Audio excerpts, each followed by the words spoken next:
পরিস্থিতি। অনেক মানুষের মুখে আমরা এই শব্দ শুনি। জীবনে যখন অসফল হই, দুঃখ আসে, সংকট আসে, কোনো বিপদ ঘনিয়ে আসে, তখন সমস্ত দোষ আমরা পরিস্থিতির ওপর চাপিয়ে দিই।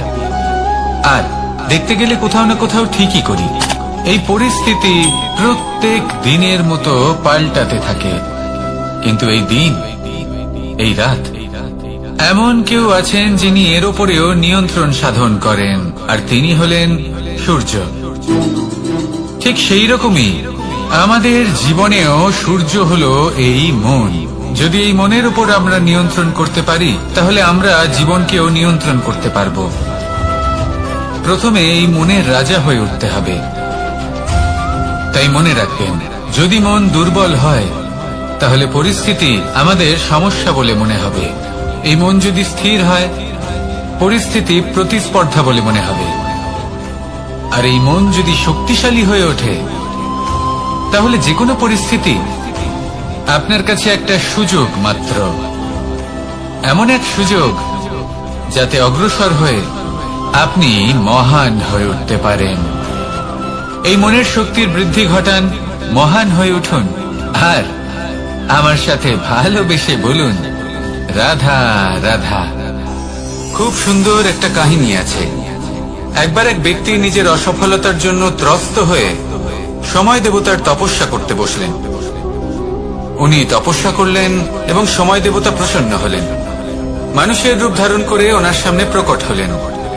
এবার সেই ব্যক্তি ওনাকে জিজ্ঞেস করলেন যে কি এমন আছে যার জন্য আপনি বারবার জয়ী হন আর আমি চিরকাল পরাজিত হয়ে থাকি? কেন এত পরিশ্রম করা সত্ত্বেও আমি সাফল্য লাভ করতে পারি না? তখন সময় দেবতা উত্তর দিলেন যে দিন হোক বা রাত, ঝড় হোক বা ভূমিকম্প, রোদ হোক বা বৃষ্টি হোক, সময়ের সূত্রপাত হোক বা প্রলয়, আমি থামি না, আমি চলতেই থাকি। আর সেই জন্য যিনি থেমে যান তিনি পরাজিত হন আর আমি জয়ী হই। এটাই আমাদের শিখতে হবে। জীবনে সবসময় চলতে থাকুন, কখনো থামবেন না। হ্যাঁ, কিছুক্ষণের জন্য বিরতি নিতে পারেন, বিশ্রাম করার জন্য, নিজেকে আরো সশক্ত করে তোলার জন্য, কিন্তু থেমে যাবেন না। নিরন্তর কর্ম করতে থাকুন, পরিশ্রম করতে থাকুন, তবেই এই সংসার আপনাকে মনে রাখবে। আসুন আমার সাথে ভালোবেসে বলুন, রাধা রাধা। আমাদের জীবনে গুরুজনেরা, জ্ঞানী মানুষজন সবসময় একটা কথা বলে, ধৈর্য ধরো। শুধুমাত্র দুটো শব্দ, কিন্তু কতটা বিশাল সেটা বোঝার চেষ্টা করুন। ছোট একটা অস্ত্র হাতে নিন এবং একটা বিশাল পর্বতে নিরন্তর প্রহার করতে থাকুন, ধৈর্য ধরে সেই কাজ করতে থাকুন। এমন একদিন আসবে, এই বিশাল পর্বতে আপনি একটা পথ তৈরি করবেন। কোন ধনুর্ধর যখন নিজের বিদ্যা অর্জন করেন, তখন তাকেও ধৈর্য ধরতে হয়, তার নিজেকে সময় দিতে হয়, তবেই সে ধনুর্বিদ্যা শিখতে পারে। সেইভাবে আমাদের জীবনেও ধৈর্য ধরার খুব প্রয়োজন। পরিবারে ধৈর্য রাখতে পারলে তাহলে আস্তে আস্তে দেখবেন প্রেম বৃদ্ধি পাচ্ছে। সমাজে যদি ধৈর্য রাখতে পারেন, তাহলে আস্তে আস্তে এই সমাজ আপনাকে সম্মান করবে। যদি নিজের জীবনে ধৈর্য রাখতে পারেন, তাহলে নিজে থেকেই আত্মবিশ্বাস বাড়বে, নিজের বিকাশ হবে। জীবনে সবই সম্ভব যদি ধৈর্য রাখতে পারেন। হয়তো আস্তে আস্তে হবে, কিন্তু হবে অবশ্যই। শুধু ধৈর্য রাখুন, কারণ ধৈর্যই সব থেকে বড় পুঁজি। আসুন আর আমার সাথে ভালোবেসে বলুন, রাধা রাধা। আমাদের জীবনে যখনই আমরা কোনো বড় দায়িত্বের সম্মুখীন হই, তখন আমরা তার থেকে দূরে পালাই, আর এই অজুহাত দিই যে না না, এত বেশি ভার বহন করার যোগ্যতা আমার নেই, আমি করতেই পারবো না।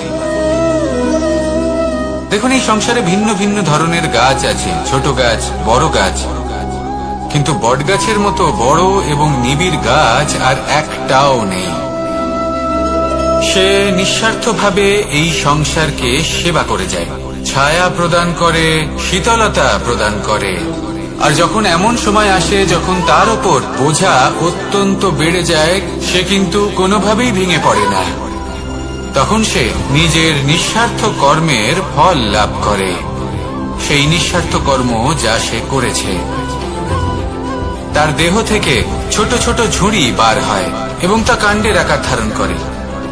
সেই কাণ্ড মাটির কাছে পৌঁছয় এবং তারপর তা বটগাছের সহায়ক হয়ে ওঠে। সে ভেঙে পড়ে যায় না।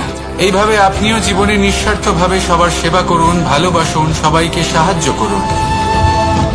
যেদিন আপনার ওপর বোঝা অত্যন্ত বেড়ে যাবে, সেদিন এই সব মানুষ আপনাকে সাহায্য করার জন্য আসবেন, আপনার শক্তি হয়ে উঠবেন, আর আপনি বটগাছের মতোই মহান এবং বিশাল হয়ে উঠবেন। আসুন আর আমার সাথে ভালোবেসে বলুন, রাধা রাধা। মানুষ তার জীবনে দুই ধরনের পরিস্থিতিকে খুব ভয় পায়। এক, কোনো কারণবশত কারোর সামনে নত হওয়া।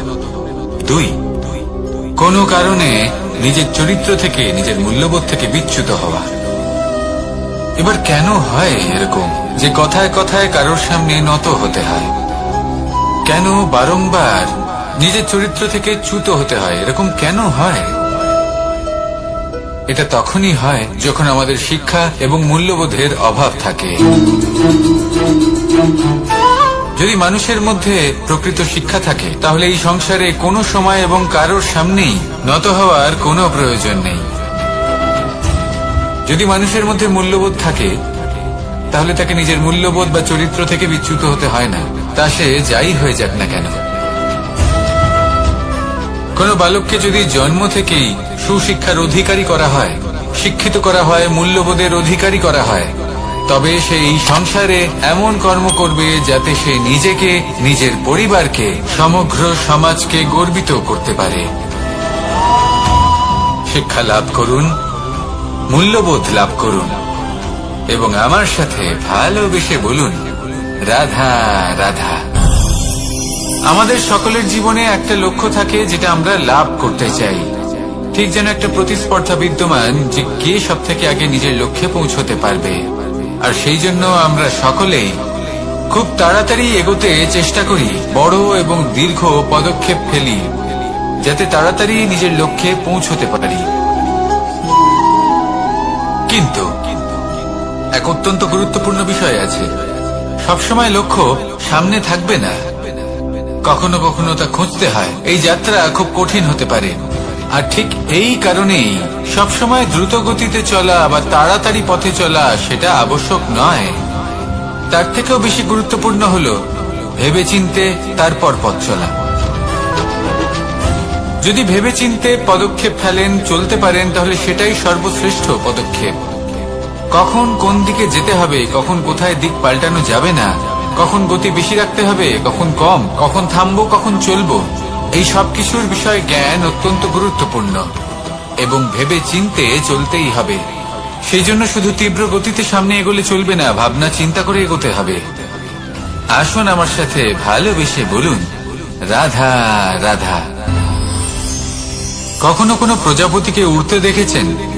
কি সুন্দর উড়ে বেড়ায় সে, এক ফুল থেকে অন্য ফুলে, এক পাতা থেকে অন্য পাতার উপর। কিন্তু সে কিভাবে উড়তে শেখে কখনো ভেবেছেন?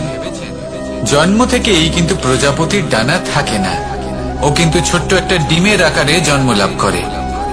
তারপর সেই ডিমটি ভেঙে একটি কীট বাইরে আসে। আস্তে আস্তে সে বড় হয়, ওর শক্তি বৃদ্ধি পায়। তারপর সে সেই কীট দশা ত্যাগ করে নিজের ডানাগুলি মেলে। এই প্রক্রিয়া তার কাছে সরল নয়, অত্যন্ত যন্ত্রণাদায়ক প্রক্রিয়া, কিন্তু সে সেই যন্ত্রণা মেনে নেয়। আর তারপর আস্তে আস্তে সে উড়তে শেখে। শুধুমাত্র আকাশে উড়ে বেড়ায় তা নয়, আমাদের মনের মাঝে উড়ে বেড়ায়। এবার এই ডিম থেকে প্রজাপতি হয়ে ওঠার যে যাত্রা, এটা যতটা কঠিন, ততটাই কঠিন হয় এই সংসারে শ্রেষ্ঠ কর্ম করা, ততটাই কঠিন হয় এই সংসারে মহান হয়ে ওঠা। সেই জন্য প্রয়োজনীয় প্রচেষ্টা এবং সময়। নিরন্তর প্রচেষ্টা করতে থাকুন, পর্যাপ্ত সময় নিন এবং আপনি নিজেকে এই আকাশে উড়ন্ত অবস্থায় পাবেন। আসুন আমার সাথে ভালোবেসে বলুন, রাধা রাধা। পায়েস হলো আমার বিশেষ প্রিয়। এর মধুর স্বাদ মনকে প্রফুল্ল করে তোলে। ছোটবেলায় মা আমার জন্য পায়েস বানাতেন এবং আমাকে বলতেন যে গরম থাকতে থাকতে খেয়ে নে কানাই, ঠান্ডা হয়ে গেলে ভালো লাগবে না।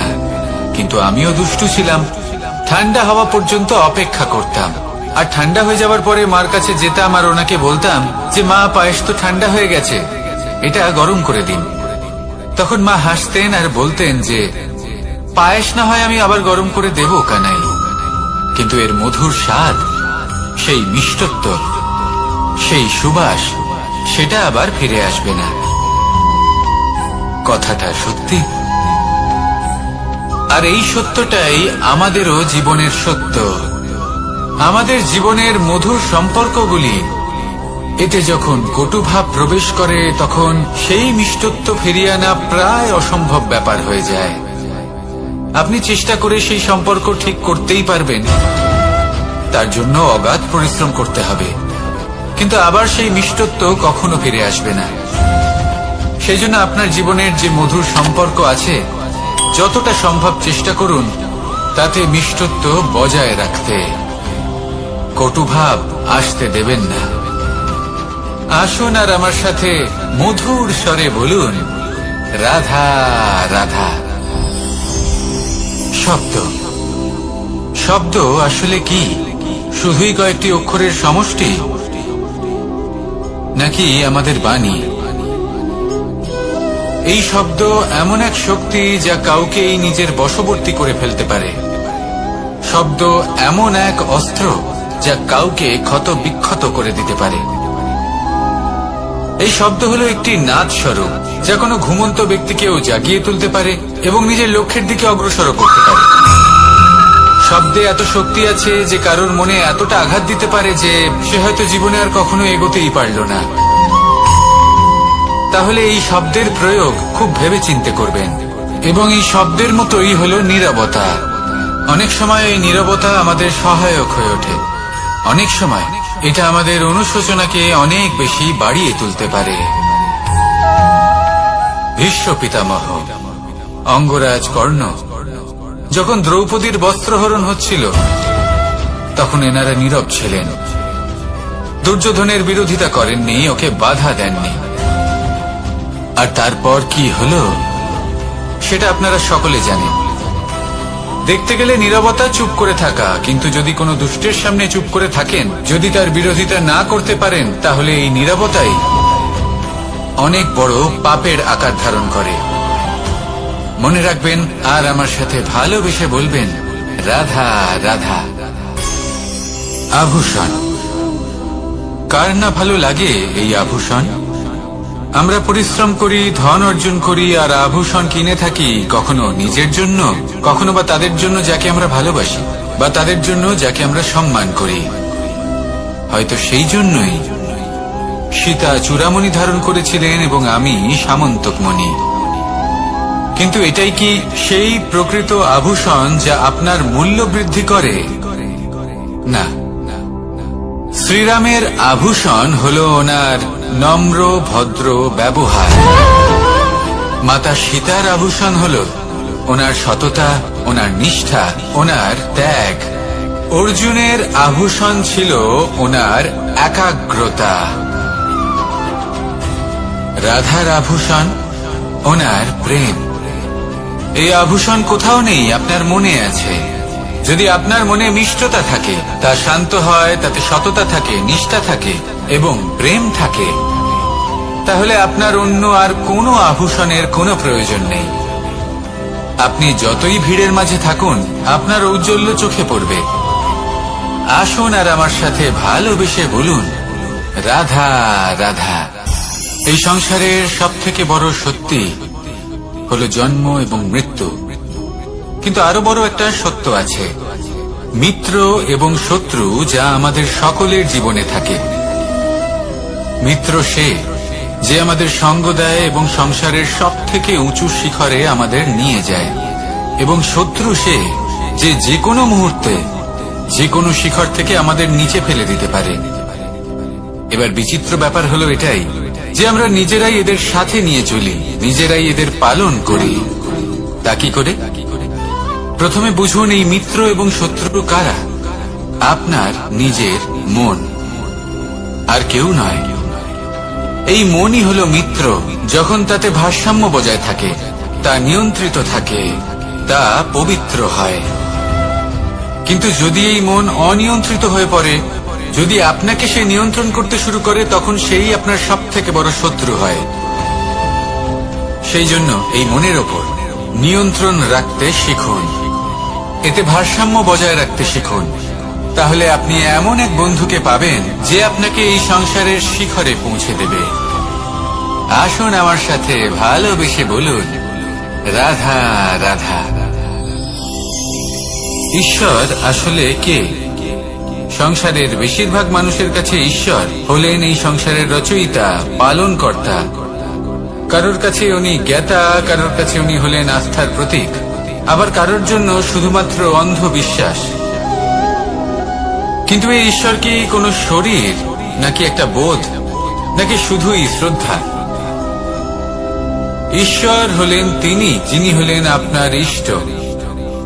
সেই জন্যই তো গুরু, মাতা, পিতা এনাদেরও ঈশ্বরই বলা হয়েছে।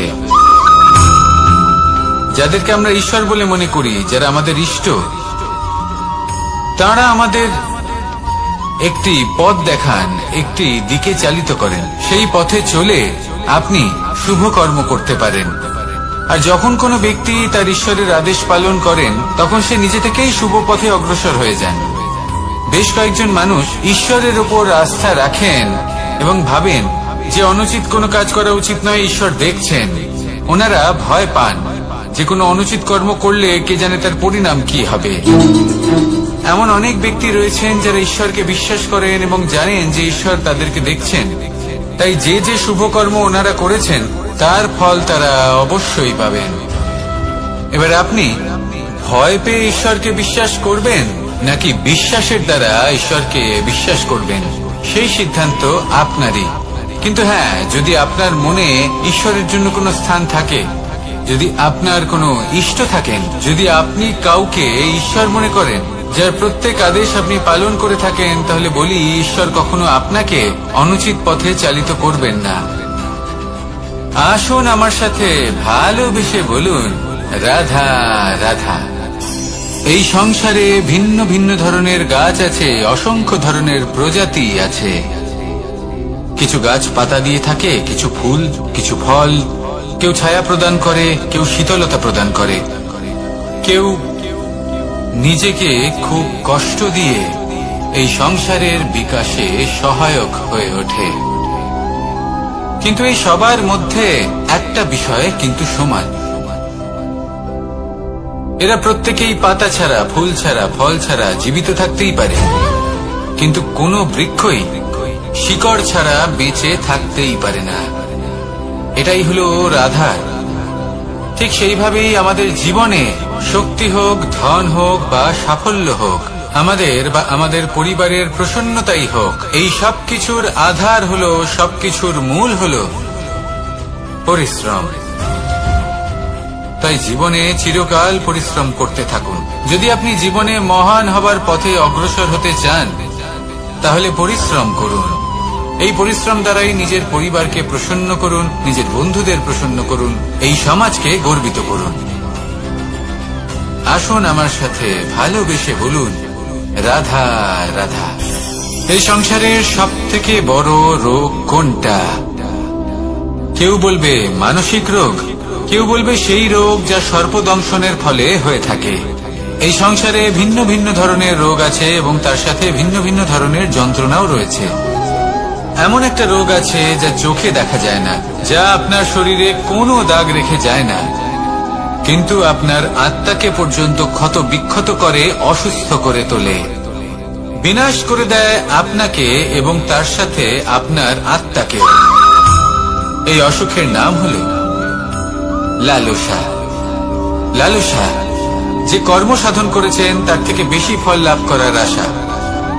লালসা, যা আজ আছে তার থেকে অনেক বেশি লাভ করার ইচ্ছে। এই ইচ্ছে এই সংসারে সবার থেকে এগিয়ে থাকার আপনাকে প্রেরণা যোগাবে, কিন্তু তার জন্য আপনাকে অপরাধযোগ্য কাজ করতে উৎসাহিত করবে। আপনার বন্ধু, আপনার আত্মীয়, আপনার পরিবার, এই সবার থেকে আপনি কখন দূরে চলে যাবেন আপনি বুঝতেই পারবেন না। উচিত অনুচিত কোনটা, ধর্ম অধর্ম কোনটা, সব ভুলে যাবেন আপনি। সেজন্য মনে রাখবেন, নিজের জীবনে যদি আপনি লালসার থেকে নিজেকে দূরে রাখতে পারেন, তাহলে এর অর্থ হলো যে আপনি এই সংসারের সব থেকে বড় অসুখের ওপর বিজয় লাভ করেছেন। আসুন আমার সাথে ভালোবেসে বলুন, রাধা রাধা। এই সাগর কত বিশাল আকার, কখনো শান্ত কখনো উত্তাল, কিন্তু এই সাগরকে এত মহান কে করে তুলল? জল। এবার এই জলের যাত্রা দেখুন, সেটা কতটা কঠিন। এই জল সাগরে থাকে, সূর্য ওকে এতটা উত্তপ্ত করে তোলে যে এই জল নিজের অস্তিত্ব হারিয়ে ফেলে এবং বাষ্পে পরিণত হয়ে হাওয়ায় মিলিয়ে যায়। তারপরে আকাশে যায় আর নিজের অস্তিত্ব আবার হারিয়ে ফেলে, মেঘে পরিণত হয়। তারপর এই মেঘ কোথাও গিয়ে কোনো পর্বতে ধাক্কা খায়, তারপর আবার এই জল নিজের অস্তিত্ব হারায়। তারপরে বর্ষার রূপ ধারণ করে তা বর্ষিত হয়, বা কোনো পর্বতের চূড়ায় তার শিখরে বরফের রূপ ধারণ করে। তারপরে এই বর্ষা মাটির দিকে নিজের যাত্রা শুরু করে। এবার মাটিতে ঝরে পড়া এই বর্ষা স্রোতের আকার ধারণ করে এবং আস্তে আস্তে বইতে থাকে। এই নদীর আকার ধারণ করে এবং নদী রূপে বইতে বইতে পাথরে ধাক্কা খায় বা কোনো পর্বতে ধাক্কা খায়, আর তারপর এই নদী এসে সাগরে সমাহিত হয়ে যায়। নদীর এই জল আবারও নিজের অস্তিত্ব হারিয়ে ফেলে, কিন্তু এইবার সেই জল নিজেই সাগরে পরিণত হয়। এটা আমাদের সকলের জন্য একটা শিক্ষা যে এই সংসারে জীবন এবং সময়ের হলো এক অনন্ত যাত্রা। এই সংসারে যা কিছু আছে তার সূত্রপাত কোথাও একটা হবেই। সেই জন্য মৃত্যু এবং সমাপ্তির চিন্তা ত্যাগ করে দিন, আর যে সূত্রপাত আপনি লাভ করছেন তার আনন্দ উপভোগ করুন। ভেবে দেখুন আপনি কিভাবে শ্রেষ্ঠ কর্ম করতে পারেন যাতে এই সংসার এবং এই সমাজ, এই দুইয়ের মঙ্গল সম্ভব। আসুন আমার সাথে ভালোবেসে বলুন, রাধা রাধা। মাকড়সার জাল দেখতে পাচ্ছেন? মাকড়সারা ভীষণ পরিশ্রম করে এটা তৈরি করে, নিজের শরীরের রস দিয়ে এই জাল বনে। আপনি কি এটার উদ্দেশ্য জানেন? আসলে মাকড়সা এই জালে ছোট কীটপতঙ্গ ধরে তাদেরকে খাদ্যরূপে গ্রহণ করে। কিন্তু আপনি কি এই কথা জানেন যে একদিন মাকড়সা নিজেই নিজের জালে জড়িয়ে মৃত্যুবরণ করে থাকে? বলুন, কি করেন আপনি এই জাল দেখতে পেলে? দেখতে পেলেই মুছে ফেলেন এর অস্তিত্ব, তাই না? তেমনি অন্যদিকে পাখির বাসা, পাখিরাও ভীষণ পরিশ্রম করে এটা তৈরি করে। কিন্তু যদি পাখি একদিন এটা ছেড়ে চলে যায়, তাহলেও লোকে এটা নষ্ট করে দেয় না। কারণটা কি? এর কারণ হল এর নির্মাণ জীবন সঞ্চারের জন্য করা হয়েছে, নষ্ট করার জন্য নয়। তাই মনে রাখবেন, জীবনে আপনার পরিশ্রম যতই বেশি হোক না কেন, যদি আপনার লক্ষ্য শুভ না হয়, তাহলে আপনারও বিনাশ নিশ্চিত। তাই সৃজন করতেই থাকুন আর মুগ্ধ হয়ে বলুন, রাধা রাধা।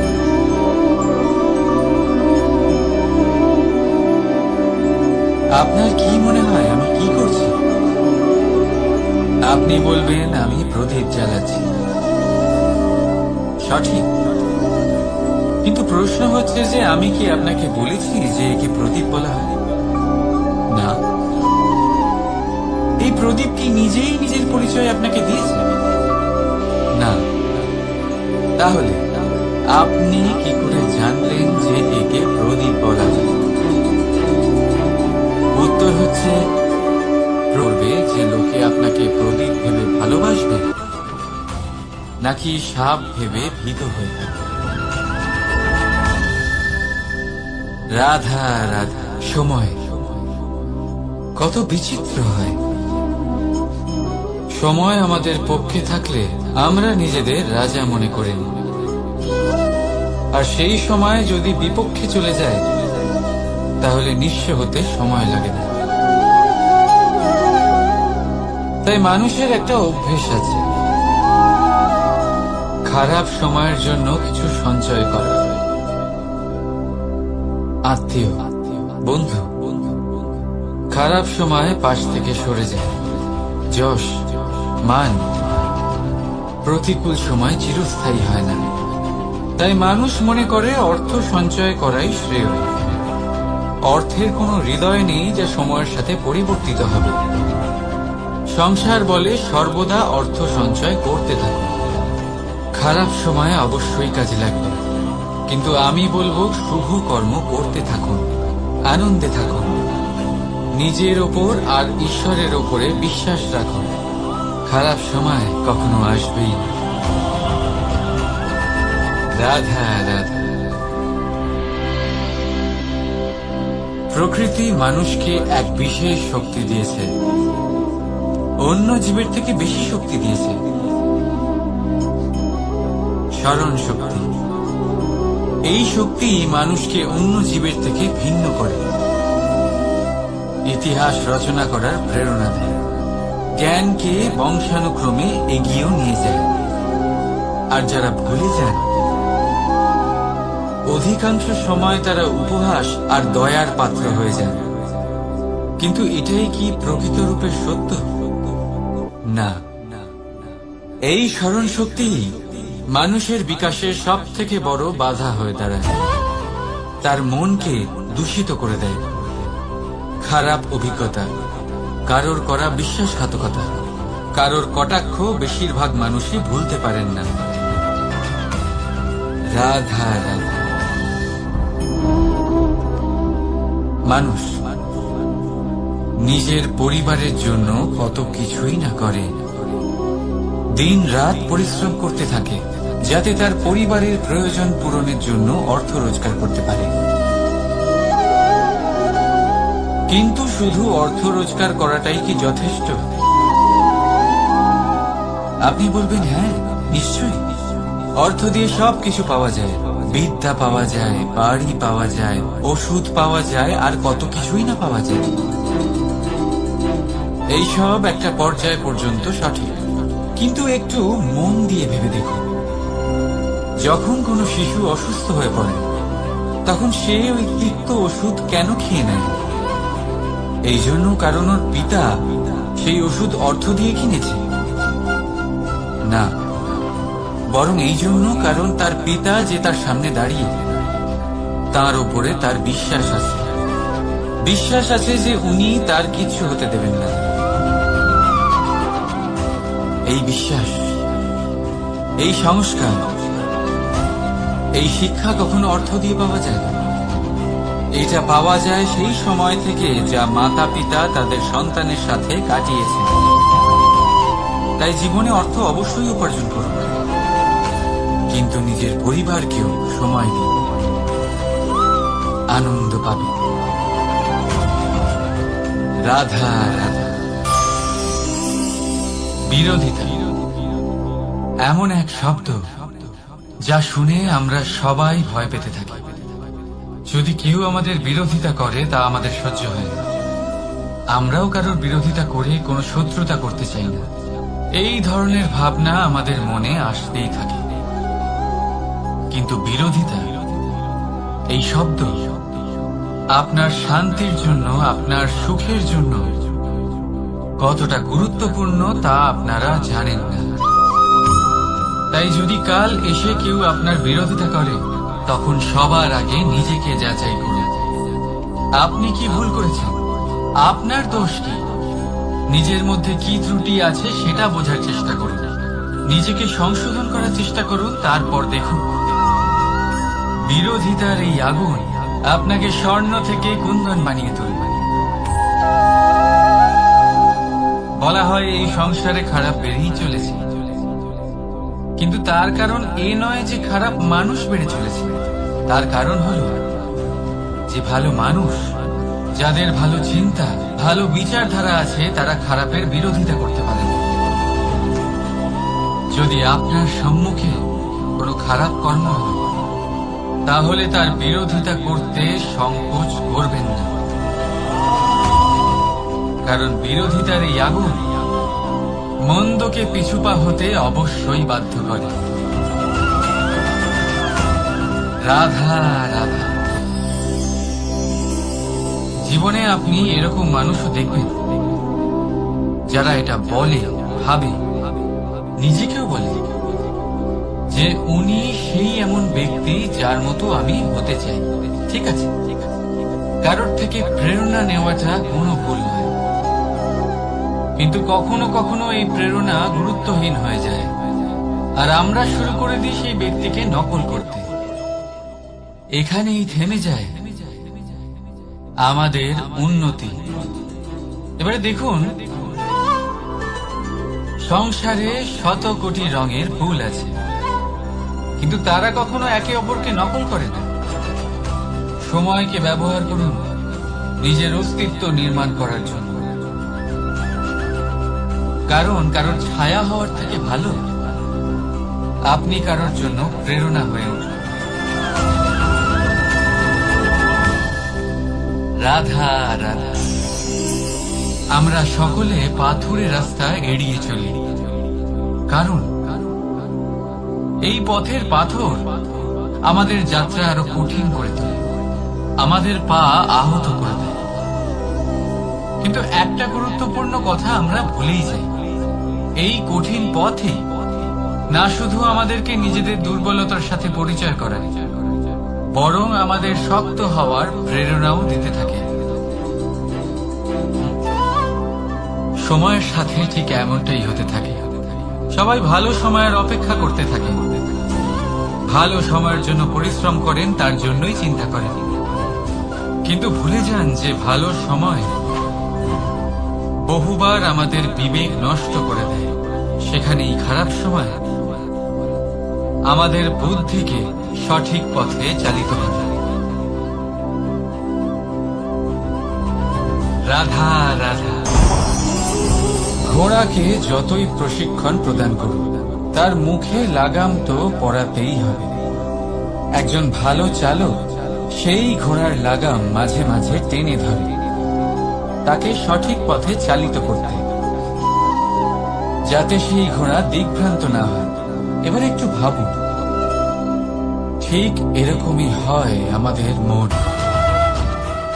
যদি এটা বিবেকের লাগাম দিয়ে মাঝে মাঝে আমরা টেনে না ধরি, তাহলে আমাদের এই মন দিকভ্রান্ত হতে পারে।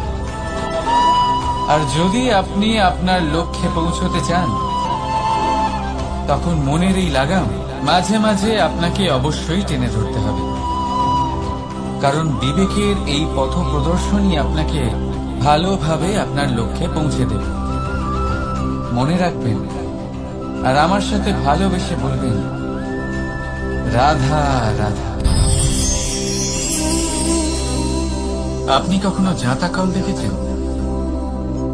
তাতে গম পেশা হয়। গমকে এমন ভাবে পেশা হয় যাতে আমরা তা খেতে পারি, জীবিত থাকতে পারি। আর যদি আপনি মন দিয়ে দেখেন, তাহলে কলের নিচের অংশ কখনো ঘোরে না, শুধুমাত্র উপরের অংশই ঘোরে। আর তবেই তা গম পিষতে পারে, আর তবেই রুটি তৈরি হতে পারে। কিন্তু ভেবে দেখুন, যদি কলের দুটো অংশই ঘুরতে থাকে, তাহলে কি হবে? তা গম পেশার বদলে একে অপরকে পিষে নিজেদের অস্তিত্ব শেষ করে দেবে। তাই জীবনে কোনো কাজ যখন মন আর মস্তিষ্ক মিশিয়ে করা হয়, তখনই তা সম্পন্ন হয়। কিন্তু যখন বিষয় হলো ভক্তি, তখন মস্তিষ্কের যুক্তির মৌন থাকা প্রয়োজন।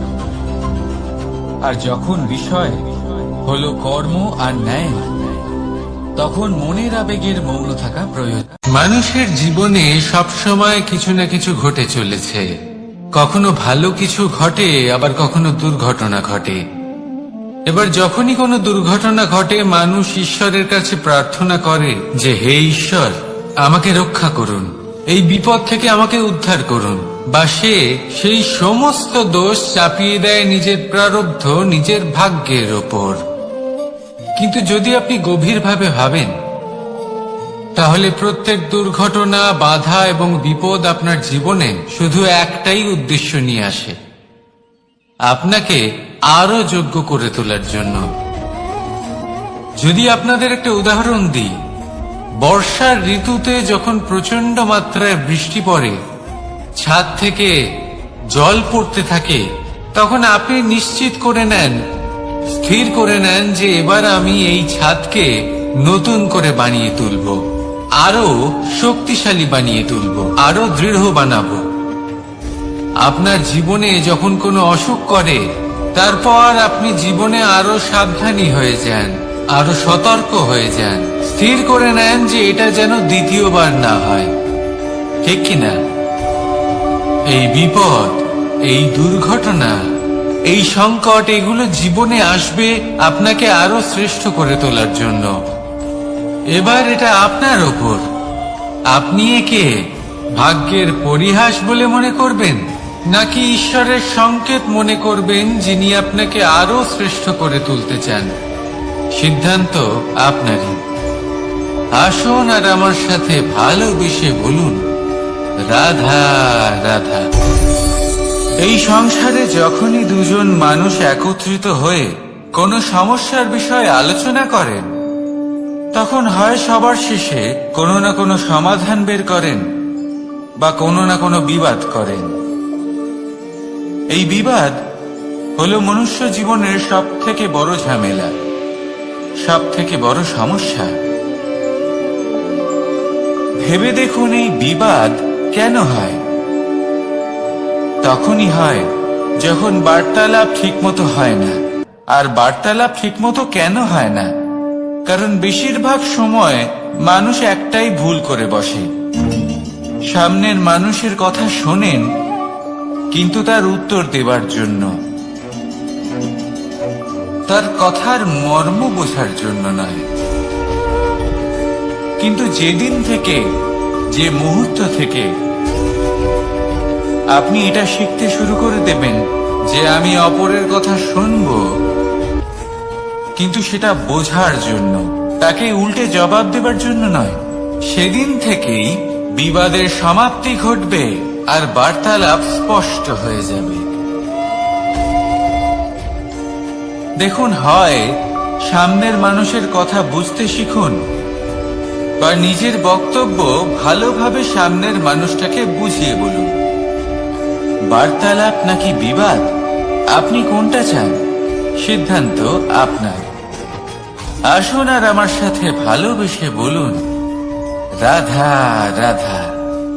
অনেক সময় আমাদের মনেই ভাবনা আসে যে আমাদের নিরীহ স্বভাবের সুযোগ নিয়ে এই সংসারের মানুষ শুধু আমাদের দুঃখই দেয়। কতবার এমন মনে হয় যে আমরা সবাইকে সাহায্য করার জন্য এগিয়ে যাই আর সকলে আমাদেরই দোষ দেয়।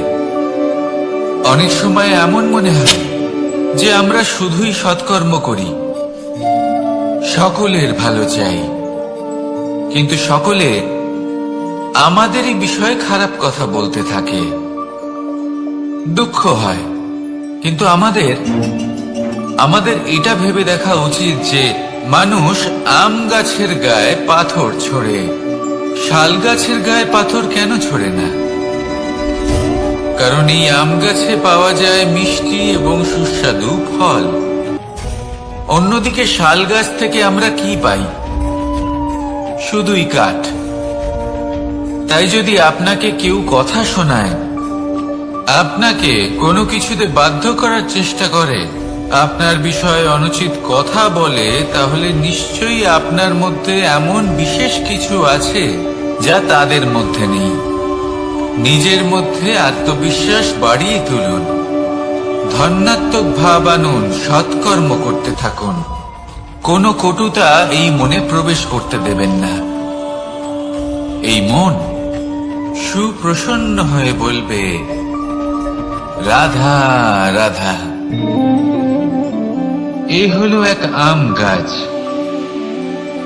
আর খুব যত্ন সহকারে আমি এটা বড় করেছি। প্রথমে বীজ বপন করেছি, তারপর সিঞ্চন করেছি, তারপর এর থেকে অঙ্কুর বেরিয়েছে, তারপর দিন প্রতিদিন আমি এতে জল দিয়েছি। আস্তে আস্তে ওর পাতা বেরিয়েছে, তারপর ও একটা গাছের আকার ধারণ করেছে। এইভাবেই যদি প্রতিদিন আমি ওর দেখাশোনা করি, তাহলে নিশ্চিত রূপে এর শিকড় আরো দৃঢ় হবে এবং একটা বিশাল গাছের আকার ধারণ করবে, যার থেকে কিছু ডাল জন্ম নেবে, আর তাতে আমি পাবো কিছু মিষ্টি সুস্বাদু আম ফল। এবার আম তো সকলের প্রিয়, সকলের পছন্দের ফল, সকলে খেতে চান। কিন্তু আম পাওয়ার জন্য আগে আপনাকে সেই গাছের যত্ন নিতে হবে। যদি আপনি গাছ লাগিয়ে তারপর ভুলে যান, তাহলে সেই গাছের কি হবে? তার অস্তিত্বটাই মুছে যাবে, তাই না? আমাদের সম্পর্কগুলো কিছুটা এরকমই হয়। যদি সম্পর্ক জুড়ে আপনি ভুলে যান, তাহলে তার অস্তিত্বই মুছে যাবে। তাই শুধুই সম্পর্ক গড়বেন না, তাকে পালনও করুন। নিশ্চিত রূপে আপনার এই সম্পর্করূপী বৃক্ষের ডালে আনন্দের মিষ্টি সুস্বাদু আম ফল নিশ্চয়ই পাওয়া যাবে। তাহলে প্রত্যেক দিন প্রত্যেক সম্পর্ক পালন করুন, তার থেকে আনন্দ লাভ করুন। এই মন ভালোবেসে বলবে, রাধা রাধা। হাস্য, হাসি জীবনে অত্যন্ত মূল্যবান হয়। কথায় আছে যে হাসি এবং হাস্য আমাদের জীবনে ওষুধের মতো কাজ করে, আমাদের সুস্থ রাখে, আমাদের জীবনের অনুভূতিগুলিকে আরো সুন্দর করে তোলে। কিন্তু প্রত্যেক ওষুধের মতোই এর সাথেও এটাই হয়।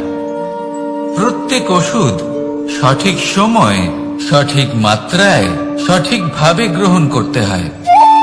যদি এরকম না হয়, তাহলে এই ঔষধও শরীরের ক্ষতি করে দিতে পারে। এবার আপনি ভাবতে পারেন, হাসি থেকে কিভাবে ক্ষতি হতে পারে? আপনি যদি অন্য কারোর উপরে হাসেন, তাহলে হয়তো তার মনে কষ্ট হতে পারে, তার অন্তরের মিত্র হয়তো শেষ হয়ে যেতে পারে, আর অন্তরের শত্রু জেগে উঠতে পারে। কিন্তু এটাই যদি আমরা সকলকে সাথে এনে সকলের সাথে হাসি, তাহলে হয়তো আমাদের অন্তরের এই হৃদয়ের ভেতরে লুকিয়ে থাকা যে শত্রু, তা শেষ হয়ে যেতে পারে, আর অন্তরের বন্ধুসত্তা প্রকাশিত হতে পারে। ঠিক কি না? এবার আপনাকে উদাহরণ দিই। যখন দ্রৌপদী দুর্যোধনকে নিয়ে হেসেছিল, তখন তা মহাভারতের সৃষ্টির কারণ হয়েছিল। কিন্তু সেইখানেই যখন পার্থ আর মাধব একসাথে বসে মৃদুমন্দ হাসতেন, তখন ধর্ম স্থাপন করা হয়েছিল। তা আপনি কি চান? কাউকে নিয়ে হেসে তাকে আঘাত করতে চান, নাকি সকলকে একসাথে এনে তাদের হাসিয়ে তুলে ধনাত্মক প্রভাব ফেলতে চান? সিদ্ধান্ত আপনার। আসুন আর আমার সাথে ভালোবেসে বলুন, রাধা রাধা। সিংহ। কথায় আছে সিংহ হলো বনের রাজা। কিন্তু যখন সিংহের তথা বনের রাজার খিদে পায়, তখন তাকেও বাইরে এসে কর্ম করতে হয়। কোন হরিণ নিজে সিংহের সামনে এসে এটা বলে না যে, আরে আপনি হলেন বনের রাজা, আপনি আমাকে ভোজন রূপে গ্রহণ করুন, আমি নিজের প্রাণদান করতে প্রস্তুত রয়েছি। এমন তো কখনোই হয় না। সিংহকে গুহা থেকে বাইরে বেরোতেই হয়, বনে ঘুরে বেড়াতে হয়, ধৈর্য ধরতে হয়, বিভিন্ন ধরনের পরিশ্রম করার পরেই তার ক্ষুধা নিবারণ হয়। হরিণ নিজে থেকে তার কাছে চলে আসে না। সেইভাবেই জীবনে কি সাফল্য আমাদের কাছে নিজে থেকে হেঁটে আসে? কখনোই আসে না। ততক্ষণ আসে না যতক্ষণ না আমরা পরিশ্রমের পথে চলা শুরু করছি। পরিশ্রম করতে থাকুন, এই পরিশ্রমের পথে অগ্রসর হতে থাকুন। যতক্ষণ আপনি পরিশ্রমের পথ ধরে এগোতে থাকবেন, সাফল্য আপনার কাছে আপনা আপনি চলে আসবে। তাহলে জীবনে নিরন্তর প্রয়াস করুন, পরিশ্রম করতে থাকুন, সাফল্য লাভ করুন, আর আমার সাথে ভালোবেসে বলুন, রাধা রাধা। জীবনে ক্ষমা চাওয়া তাও কিছুটা সহজ, ক্ষমা করতে পারা অত্যন্ত কঠিন। ক্ষমা 2 অক্ষরের এই শব্দ হতে পারে, কিন্তু অত্যন্ত বড় এই শব্দ, অত্যন্ত গুরুত্বপূর্ণ এই শব্দ।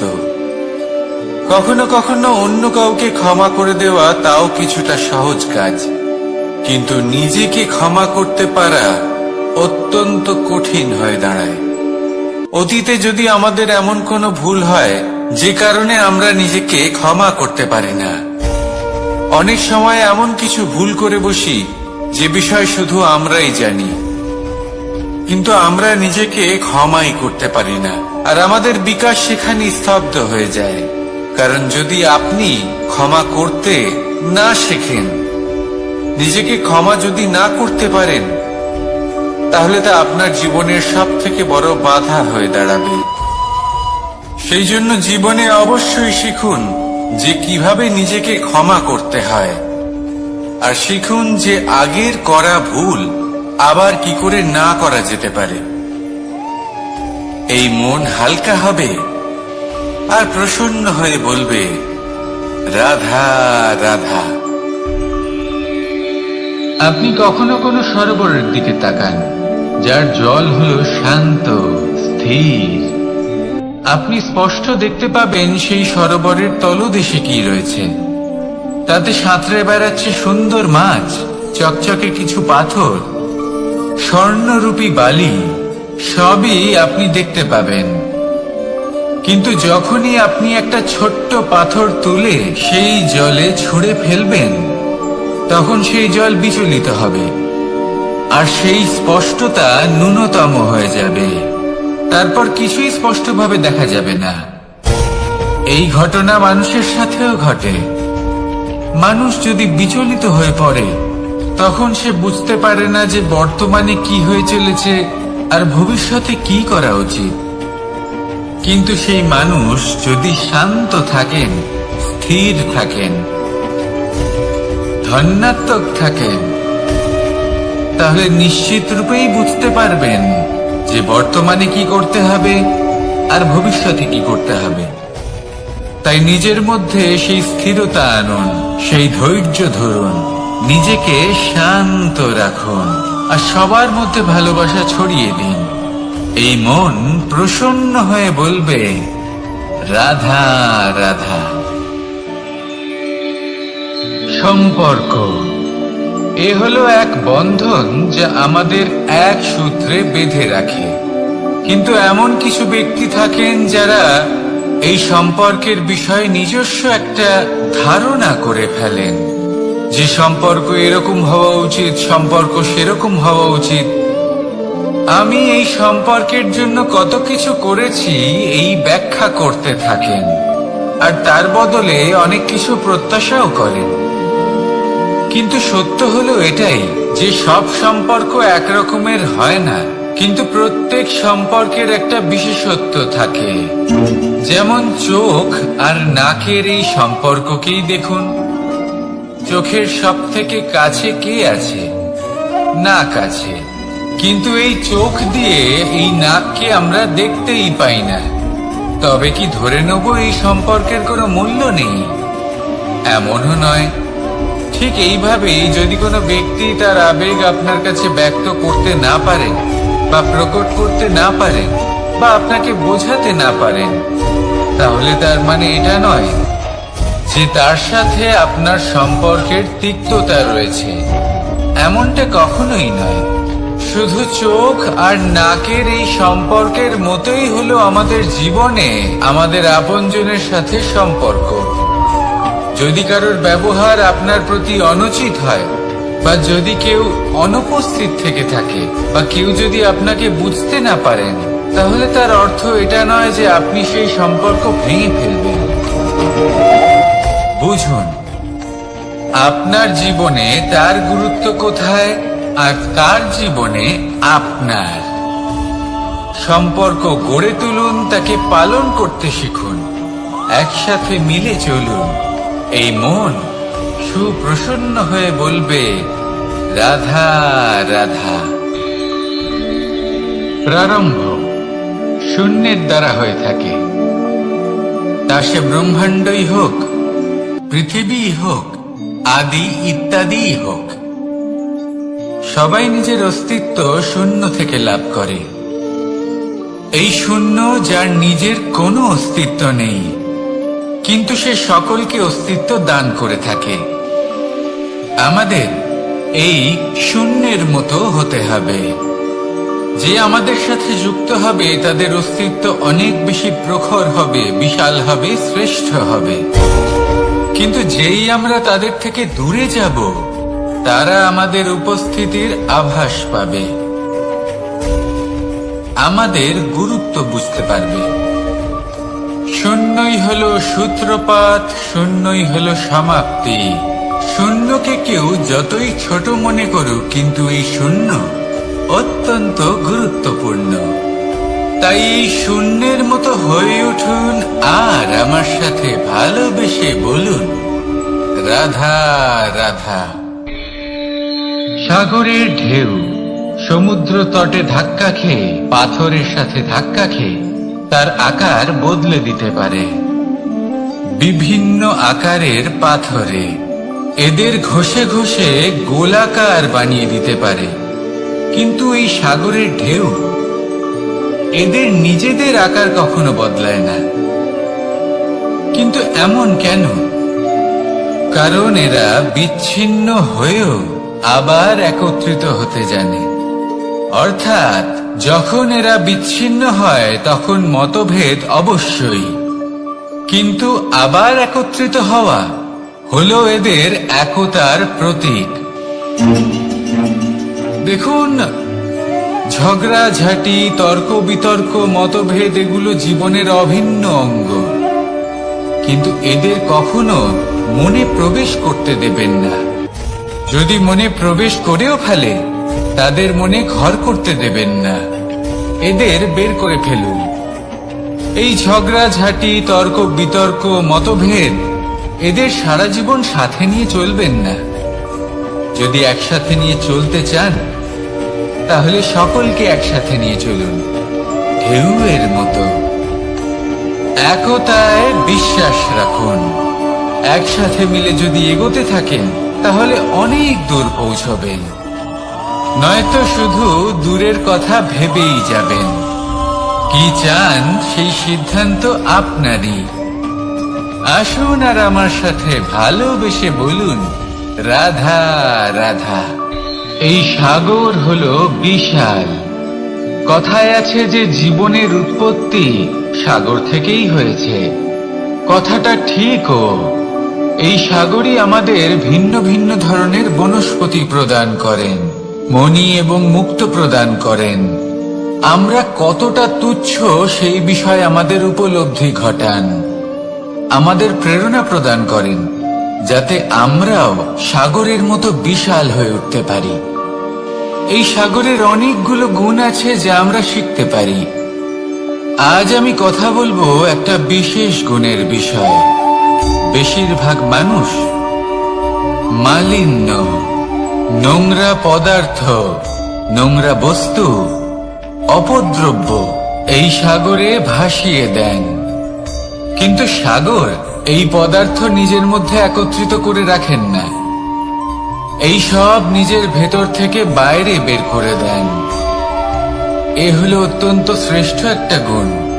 কিন্তু এই কাজকেও সার্থক করার জন্য সাগরেরও একটা তটের প্রয়োজন পড়ে, যেখানে সাগর এই সব বস্তু বাইরে বের করে ফেলতে পারে। আর মানুষও ভিন্ন কিছু নন। দেখুন, মানুষেরও তো একটা তটের প্রয়োজন পড়ে। এই তট, তিনি হয়তো আমাদের গুরু হতে পারেন, আমাদের মা বাবা হতে পারেন, ভাই বা মিত্র হতে পারেন, বা হয়তো সেই সমস্যাগুলি যার থেকে আমরা দূরে পালিয়ে যাচ্ছি। কারণ যখন আপনি এই সমস্যাগুলির সম্মুখীন হবেন, শেষ পর্যন্ত আপনি শিক্ষাই পাবেন। সব থেকে বেশি গুরুত্বপূর্ণ এই মনকে পবিত্র রাখা।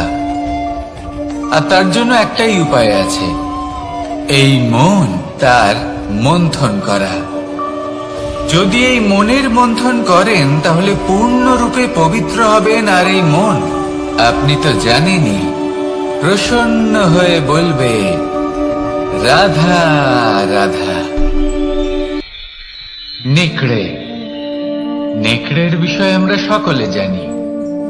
ওরা খুবই নিষ্ঠাবান এবং অত্যন্ত সতর্ক থাকেন।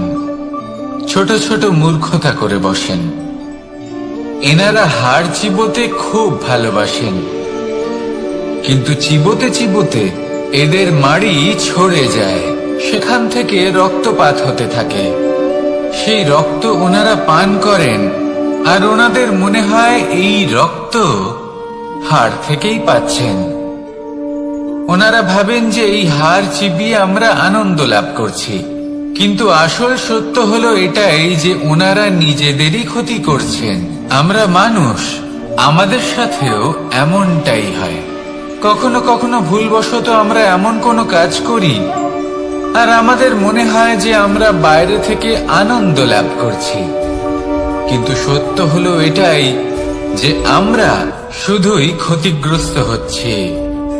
এটা হলো খুব বড় একটা শিক্ষা, যা আমাদের শেখা উচিত। তা হলো এটা যে আমাদের বোঝা উচিত যে কখন আমরা লাভবান হচ্ছি আর কখন ক্ষতিটাকেই লাভ বলে মনে করছি। এই শিক্ষা যদি আপনি প্রাপ্ত করতে পারেন, তাহলে এই সংসারে আপনার থেকে বেশি প্রসন্ন আর কেউ থাকবেন না। তাহলে আসুন আর আমার সাথে ভালোবেসে বলুন রাধা রাধা। মানুষের জীবনে তিনটি গুণ অত্যন্ত প্রয়োজনীয়: শ্রদ্ধা, বিনম্রতা, যোগ্যতা। যদি জ্ঞান লাভ করতে চান তাহলে শ্রদ্ধার প্রয়োজন। যদি মান লাভ করতে চান তাহলে স্বভাবে বিনম্র হওয়া প্রয়োজন। আর যদি মনোবাঞ্ছিত স্থান লাভ করতে চান তাহলে যোগ্যতার প্রয়োজন। বিষয়টা সহজ। শ্রদ্ধা আপনাকে জ্ঞান দেবে, নম্রতা আপনাকে মান, আর যোগ্যতা উচিত স্থান দেবে। কিন্তু যদি আপনি এই তিনটি গুণ সম্মিলিত করেন, তাহলে এমন কিছু লাভ করবেন যা এই সব কিছুর থেকে অনেক ঊর্ধ্বে। সম্মান। আর এ হলো সেই সম্মান যা প্রত্যেক মানুষের নিজের জীবনে লাভ করতে চেষ্টা করা উচিত। কারণ এই হলো সেই সম্মান যার কারণে আপনি চলে যাওয়ার পরেও এই সংসার আপনাকে ভালোবাসবে আর মনে রাখবে। আসলে সে বলুন রাধা রাধা। বনের মধ্যে যদি আপনি কোনো বিষাক্ত সাপ দেখেন তাহলে কি করবেন? আপনি তখনই তার থেকে দূরে পালাতে চেষ্টা করবেন। আর এটা কেন করবেন? নিজের রক্ষার্থে। এই কথা আমি নয় মেনে নিলাম, কিন্তু নিজের জীবনে এটা করেন না কেন? আপনি যেখানেই যান, যে স্থানেই যান না কেন, প্রত্যেক সময় প্রত্যেক মুহূর্তে এমন বিষাক্ত সাপ আপনি অবশ্যই খুঁজে পাবেন। আর সেই সাপ নয় যাদের আপনি বনে খুঁজে পাবেন। এরা হলো সেই সাপ যা আপনাকে পাপ করতে বাধ্য করবে। আপনার অন্তরের বাসনা, ক্রোধ, অহংকার, লোভ, ঈর্ষা এদের বৃদ্ধি ঘটাবে। দেখুন, বনের এই সাপ আপনাকে একবার ছেড়ে দিতেও পারে, ছোবল নাও মারতে পারে, কিন্তু এই যে পাপরূপী সাপ আছে তা অবশ্যই ছোবল মারবে।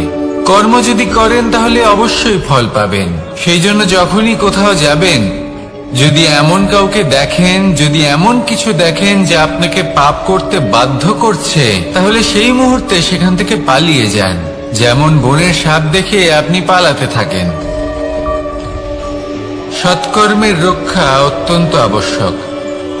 আসুন আর আমার সাথে ভালোবেসে বলুন, রাধা রাধা। যদি কোনো সিংহ বানরের মতো গাছে চড়তে চেষ্টা করে তাহলে কি হবে? একটা মাছ যদি মাটিতে হাঁটতে চেষ্টা করে তাহলে কি হবে? তারা বিফলই হবে। কিন্তু এরকম কেন হয়? তার কারণ হলো প্রকৃতির রচনা কিছুটা এরকম। এখানে প্রত্যেকটি ব্যক্তিকে, প্রত্যেকটি প্রাণীকে আলাদা আলাদা গুণের অধিকারী করা হয়েছে এবং সকলকে একটা সীমাও প্রদান করা হয়েছে। এবার এই যে বৃক্ষ, পশু, পাখি, এদের মধ্যে সেই ক্ষমতাই নেই যে এরা নিজেদের যাচাই করতে পারবে, নিজেদের সীমাগুলো বুঝতে পারবে, নিজেদের সদ্গুণগুলো চিনতে পারবে। এরা সেটা করতে পারবে না। কিন্তু মানুষ তো আলাদা। মানুষের কাছে সেই বিশেষ শক্তি আছে যে তারা পূর্ণরূপে নিজেদের যাচাই করতে পারবে, নিজেকে পূর্ণরূপে বুঝতে পারবে, নিজের দোষ, নিজের অপগুণ, নিজের সদ্গুণ, নিজেদের সীমাগুলো তারা বুঝতে পারবে। আর এটা অত্যন্ত গুরুত্বপূর্ণ। কথায় আছে যে যদি সাফল্য লাভ করতে হয় তাহলে নিজেকে যাচাই করে নিতে হবে। তাই নিজেকে যাচাই করুন, নিজের সাথে পরিচিত হয়ে যান এবং জীবনে কর্ম করতে থাকুন। সাফল্যের শিখরে অবশ্যই পৌঁছে যাবেন। আর ওখানে যদি যান তাহলে এই মন প্রসন্ন হয়ে অবশ্যই বলবে, রাধা রাধা। অন্ধকারাচ্ছন্ন রাত্রি যদি এসে থাকে তাহলে আলোকিত প্রকাশ নিয়ে সূর্যও অবশ্যই আসে। রোগ যদি এসে থাকে তাহলে তার ওষুধও অবশ্যই আসে। সমস্যা যদি আসে তাহলে সেই সমস্যার সমাধানও নিজে থেকেই আমাদের কাছে চলেই আসে। এই সংসার, এই জীবনের শুধুমাত্র একটাই নিয়ম আছে, আর তা হলো এটাই, এই সংসার হলো একটা চক্রের মতো। এতে শাশ্বত বলে কিছু নেই, নিত্য বলে কিছু নেই। আর যা কিছুই রয়েছে সব বদলাতে চলেছে। যদি আপনার জীবনে দুঃখ থাকে, সমস্যা থাকে, যদি আপনি বিপদ দ্বারা আচ্ছন্ন, তাহলে মনে রাখবেন সবকিছু বদলে যেতে চলেছে। দুঃখের সময় কাঁদবেন না, মনকে আরো দুঃখী করে তুলবেন না, কারণ এখানে যা কিছুই এসেছে তা যাওয়ার জন্যই এসেছে। তাহলে এত চিন্তা কিসের? আনন্দ সহকারে জীবন যাপন করুন আর আমার সাথে ভালোবেসে বলুন, রাধা রাধা। রাত্রিবেলায় যখন আলোকিত জোনাকিদের দেখেন তখন মন প্রসন্ন হয়ে ওঠে। এদের দেখতে খুবই সুন্দর লাগে। আর এমন ঠিক কেন হয়? প্রথম হলো এটাই যে রাতের বেলায় চতুর্দিক অন্ধকারাচ্ছন্ন থাকে। এমত অবস্থায় যদি আমরা কোথাও একটু প্রকাশ দেখি তাহলে সেটাই আশার কিরণের ন্যায় মনে হয়। সেই প্রকাশই আমাদের মন প্রসন্ন করে তোলে। আর সেই জন্য যে সকল মানুষ রাতের বেলায় কোনো জোনাকি দেখতে পান তারা প্রসন্ন হয়ে যান। এবার কখনো কখনো জীবনে আমাদের মনে হয় যে চতুর্দিকে শুধুমাত্র অন্ধকারই হয়ে আছে। প্রত্যেকেরই তা কখনো মনে হয়। আর তখনই আমাদের নিরাশ হলে চলবে না, আমাদের দুঃখী হলে চলবে না। সেই সময় আমাদের খুঁজতে হবে নিজেদের আশেপাশে, চতুর্দিকে, আর কোথাও না কোথাও আমরা প্রকাশ অবশ্যই দেখতে পাব। আশার একটা কিরণ অবশ্যই দেখতে পাব। কেউ এমন একটা কর্ম করেন যেটা দেখে আমরা প্রেরিত হয়ে যাই। আর এমন কোন কর্ম যদি আপনারা করেন তাহলে সেই কর্ম আপনার মনকে প্রসন্ন ভাব, আনন্দ এবং ভালোবাসা দ্বারা ভরিয়ে তুলবে। আপনার অন্তরে সেই অন্ধকারের অন্ত করবে, দুঃখেরও অন্ত করবে। আর এই মন প্রসন্ন ভাব নিয়ে বলবে, রাধা রাধা। মনুষ্য জীবনের সবথেকে বেশি গুরুত্বপূর্ণ বিষয় হল মনের একাগ্রতা। এই সংসারের যে কটি মহান কার্য সম্পাদন হয়েছে তা হল মনের এই একাগ্রতার একমাত্র ফল।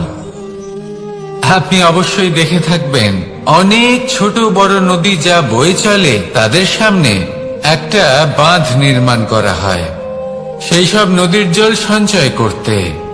বাঁধ হয়ে গেলে প্রয়োজন মতো বা মনের ইচ্ছে মতো তাকে ব্যবহার করা সম্ভব। এবার এটাই আমাদের মনের সাথেও সম্ভব। আমাদের মনের একাগ্রতা আজকের দিনে দাঁড়িয়ে বিভিন্ন ধরনের বিকার, ক্রীড়া এবং ভোগের মধ্যে ভাগ হয়ে গেছে। একে একত্রিত করতে হবে, একটা বাঁধ নির্মাণ করতে হবে। কর্মের বাঁধ। আপনাকে শুধু এটাই করতে হবে, যেটা উচিত কর্ম সেটাই করুন, যেটা অনুচিত কর্ম সেটা করা থেকে নিজেকে বিরত রাখুন। ব্যাস, এই কাজটাই আপনি করতে থাকুন, মনের মধ্যে একাগ্রতার বাঁধ নির্মাণ করুন। আর একবার যদি তা নির্মাণ হয়ে যায়, তাহলে যখন চাইবেন, যেখানে চাইবেন, যতটা চাইবেন একাগ্রতা প্রয়োগ করতে পারবেন। আর একবার যদি আপনি এটা শিখে যান, তাহলে এই সংসারকে বদলে ফেলার মতো কাজ আপনি করতে পারবেন, সমাজকে শোধরাবার মতো কাজ করতে পারবেন। তাহলে এই মনকে একাগ্র করুন আর আমার সাথে ভালোবেসে বলুন, রাধা রাধা।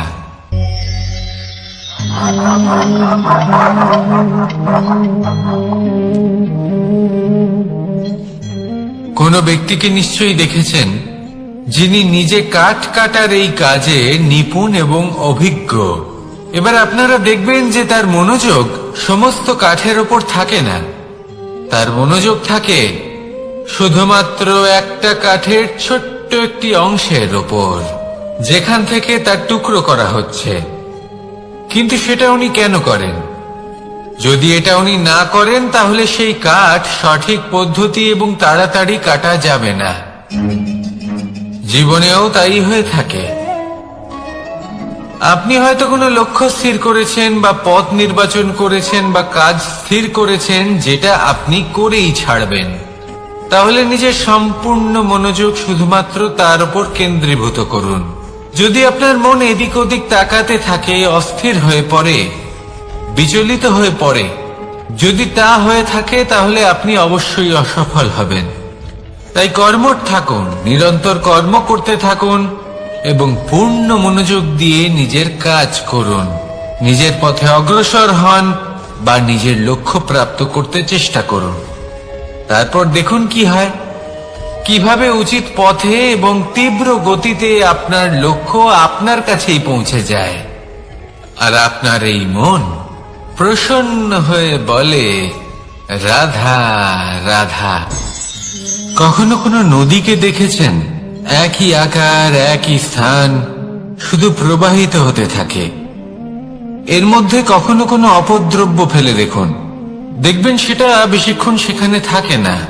সেটা নদীর সাথে বইতে থাকে আর বয়ে যেতে যেতে সাগরে সমাহিত হয়ে যায়, আর শেষ পর্যন্ত সাগর সেটাকে তটে ফেলে দেয়। কিছুটা এমন হওয়া উচিত আমাদের বিচারধারাও। এক স্থানে তা স্থগিত হওয়া উচিত নয়। আজ আমরা দুই ধরনের ব্যক্তির বিষয়ে কথা বলবো। প্রথম জন হলেন যে প্রয়োজনের থেকে অনেক বেশি পরিমাণ ধন উপার্জন করে থাকেন। তার কাছে ততটা ধন থাকে যতটা তার প্রয়োজনও নেই, তারপরেও আরো ধন উপার্জন করতে চেষ্টা করতে থাকেন। সকল সম্ভব চেষ্টা করেন, সকল সম্ভব কর্ম করেন, তা সে উচিত কর্ম হোক বা অনুচিত, তাতে তাদের কিছুই যায় আসে না। তারা শুধুই এই সংসারের সকল সুখ ভোগ করতে চান, সকল স্বাচ্ছন্দ্য লাভ করতে চান। আজীবন তারা প্রচেষ্টাই করতে থাকেন। এবার এই করতে গিয়ে তারা ভারাক্রান্ত হয়ে সমস্যার সম্মুখীন হন। এনাদের সমগ্র জীবন এই চেষ্টাতেই চলে যায়, জীবন যাপন করার বদলে। অন্যদিকে আরেকজন ব্যক্তি যিনি জানেন তার প্রয়োজন কতটুকু, আর শুধুমাত্র সেই পরিমাণ ধন অর্জন করেন, তার থেকে বেশি একটুও নয়। উনি যদি দুবেলা খেতে পান, মাথা গোজার ঠাঁই পেয়ে যান, সেটাই পর্যাপ্ত। তাতেই তিনি আনন্দে জীবন যাপন করেন, না কোনো বৃথা চিন্তা করেন, না কোনো বৃথা কষ্ট করেন। এবার আমি আপনাদের জিজ্ঞেস করব, এই দুই ব্যক্তির মধ্যে আপনি কোন ব্যক্তি হতে চাইবেন? বেশিরভাগ মানুষ এটাই বলবেন যে আমরা সেই দ্বিতীয় মানুষ হতে চাই যারা সন্তুষ্ট। কিন্তু যদি মন দিয়ে দেখেন, আপনিও সেই কর্মই করছেন যা প্রথম ব্যক্তি করেন। আপনারা সবসময় চেষ্টা করে চলেছেন, এটাও লাভ করতে হবে, ওটাও লাভ করতে হবে, আমার এটারও প্রয়োজন, ওটারও প্রয়োজন। আপনি অনেক কিছু লাভ করেছেন, কিন্তু প্রশ্ন এটাই যে আপনার কি সেই সবকিছুর প্রয়োজন রয়েছে? এর উত্তর আপনার অন্তর মনে রয়েছে। আপনার মন জানে যে আপনার প্রয়োজন কতটুকু। সেখানে গিয়ে দেখুন। সন্তুষ্টি মানুষকে আনন্দ দেয়। মানুষ যতটা সন্তুষ্ট হবে, ততটাই সে আনন্দ লাভ করবে। এবার আপনাকে এই সিদ্ধান্ত নিতে হবে যে আপনি কখন আর কোথায় সন্তুষ্টি লাভ করবেন, কত কিছু লাভ করার পরে সন্তুষ্ট হবেন। এই উত্তর আপনি মন থেকে পাবেন। এই সমাজের চাহিদায় জড়িয়ে নিজেকে বিভ্রান্ত করবেন না। নিজের অন্তরের এই মিথ্যে অহংবোধকে প্রশ্রয় দিতে গিয়ে যদি আপনি এরকম প্রয়াস করতে থাকেন, তাহলে জীবনযাপন কখন করবেন? থেমে যান, শান্ত হয়ে যান, নিজের অন্তর মনে নিমজ্জিত হয়ে দেখুন যে সন্তুষ্টি কোথায়। এই সন্তুষ্টি লাভ করুন। এই মন প্রসন্ন হয়ে বলবে, রাধা রাধা।